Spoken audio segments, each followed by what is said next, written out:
This channel does not promote any violent, harmful, or illegal activities. All content provided by this channel is meant for an educational purpose only. Top quality और consistent performance के लिए सिर्फ silver pump नाम याद रखना।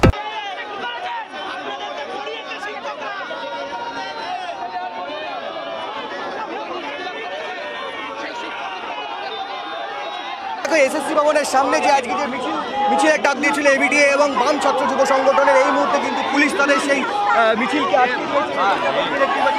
DYFI এর যে সমস্ত কর্মীরা রয়েছেন এবং ডিওয়াইএফআই এবং এবিটিএ যে সমস্ত ছাত্র যুব সংগঠনের যে সমস্ত কর্মীরা রয়েছে তাদের মিছিলকে এই মুহূর্তে আটকে দেওয়া হয়েছে এবং পুলিশের সঙ্গে এক প্রকার খণ্ডযুদ্ধ বেঁধে যায়। এখানে ঠিক এসএসসি দপ্তরের সামনে যখন তারা আসেন এখানে ছাত্র যুব সংগঠনরা, তখন সেখানে কার্যত এখানে পুলিশের সঙ্গে খণ্ডযুদ্ধ বেঁধে যায় এবং এসএসসি দপ্তরের সামনেই কিন্তু যে সমস্ত ছাত্র যুব সংগঠনের কর্মীরা রয়েছেন তারা কিন্তু এখানে বসে পড়েছেন এবং বসে পড়ে অবস্থান বিক্ষোভ দেখাচ্ছেন।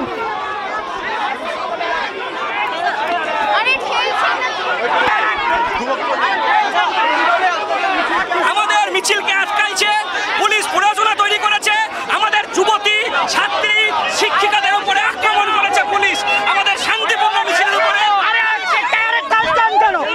22 লক্ষ মার্কশিট দিতে হবে, 22 লক্ষ মার্কশিট দাও, শিক্ষককে চাকরিতে নিয়োগ করো, আর শিক্ষার দুর্নীতি বন্ধ করতে হবে, শিক্ষাঙ্গনে তালা ঝুলবে না, শিক্ষাঙ্গন ছাত্রদের শিক্ষকদের সেই শিক্ষাঙ্গনে আজকে ধুলো পড়ছে।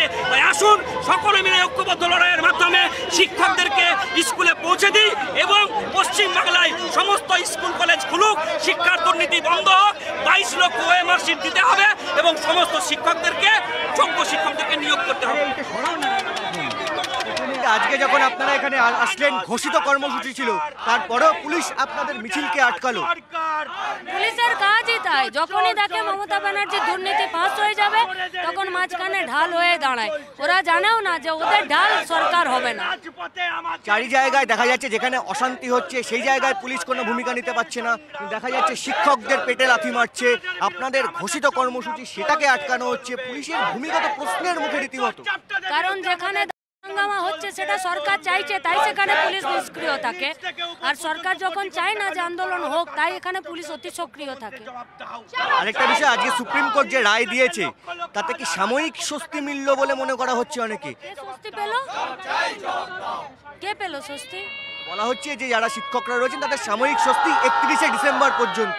জান গিয়ে জিজ্ঞেস করুন মাস্টার সাহেব দিদিমণিরা সত্যিকারের স্বস্তি পেল?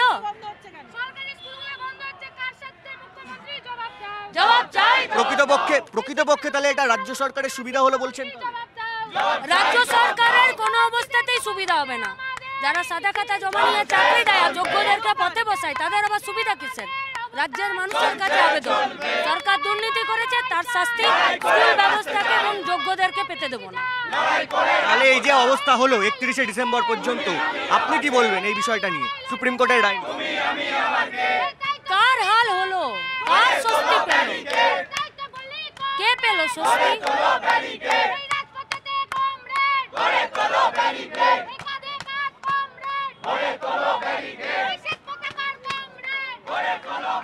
অখিলবঙ্গ শিক্ষা সমিতির ডাকে আজ করুণাময়ী বাসস্ট্যান্ড থেকে এসএসসি দপ্তর অভিযানের ডাক দেওয়া হয়েছিল এবং তাতে কিন্তু বাম ছাত্র যুব সংগঠনে যে সমস্ত নেতা কর্মীরা রয়েছেন তারাও কিন্তু আসেন এদিনকে, এবং এই মিছিল যখন ঠিক এসএসসি দপ্তরের সামনে আসে তখন কিন্তু তাদের মিছিলকে আটকানো হয় এবং তারপরেই কিন্তু বাম ছাত্র যুব সংগঠন এবং নিখিলবঙ্গ শিক্ষা সমিতির যে সমস্ত শিক্ষকরা রয়েছেন এবং সংগঠনের আরও যে সমস্ত কর্মীরা রয়েছেন তারা এখানে প্রতিবাদ করেন এবং তারা এখানে অবস্থান বিক্ষোভে বসেন। এই মুহূর্তে ঠিক বিপ্লব মোড় থেকে করুণাময়ী যাওয়ার যে রাস্তা, সেই রাস্তা কিন্তু সম্পূর্ণ বন্ধ রয়েছে এবং এখানে পুলিশ কিন্তু তাদেরকে আটকানো হয়। এই মুহূর্তে ডিওয়াইএফআই এর অন্যতম সংগঠনের অন্যতম নেতা কলতাম দাশগুপ্তর সঙ্গে আমি একবার জিজ্ঞাসা করে নেব যে আপনারা যখন এখানে আসলেন তখন আপনাদের মিছিলকে আটকানো হলো এবং আপনারা আজকে ঘোষিত কর্মসূচি ছিল। আরে অপ্রয়োজনীয়ভাবে মিছিল আটকানো হয়েছে। আমরা আগে থেকে ঘোষণা করে এসেছিলাম যে এটা ডেপুটেশন দেওয়া হবে, এখানে অবস্থান বিক্ষোভ হবে, ইত্যাদি ইত্যাদি হবে। কেন পুলিশ অতি সক্রিয় হতে যায় আমাদের প্রোগ্রামে সেটা আমরা বুঝতে পারি।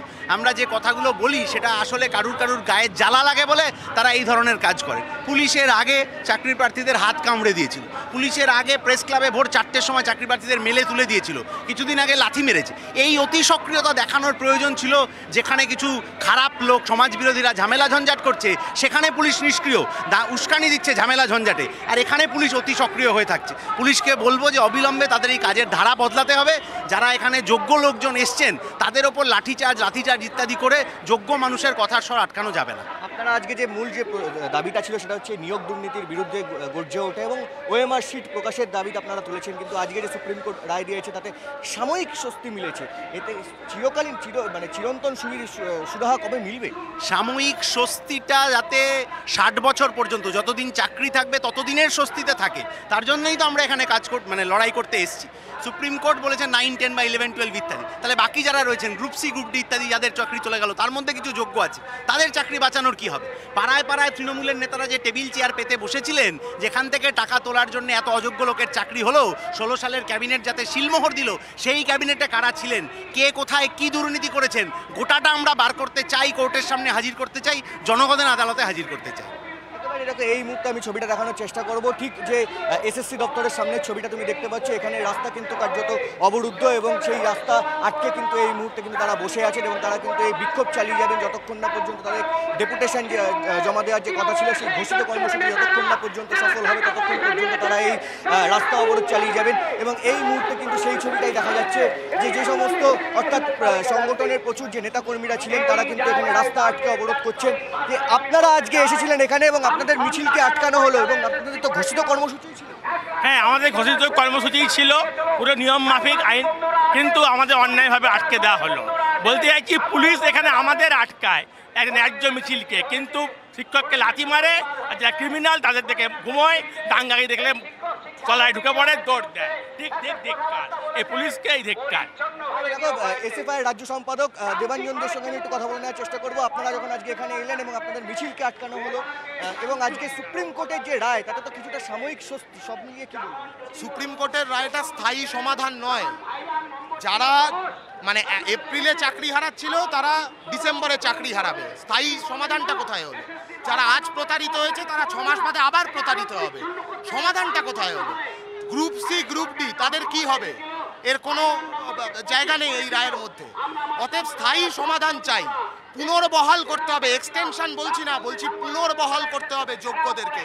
যোগ্য অযোগ্য তালিকা আলাদা করতে হবে। সরকার কেন তালিকা আলাদা করছে না?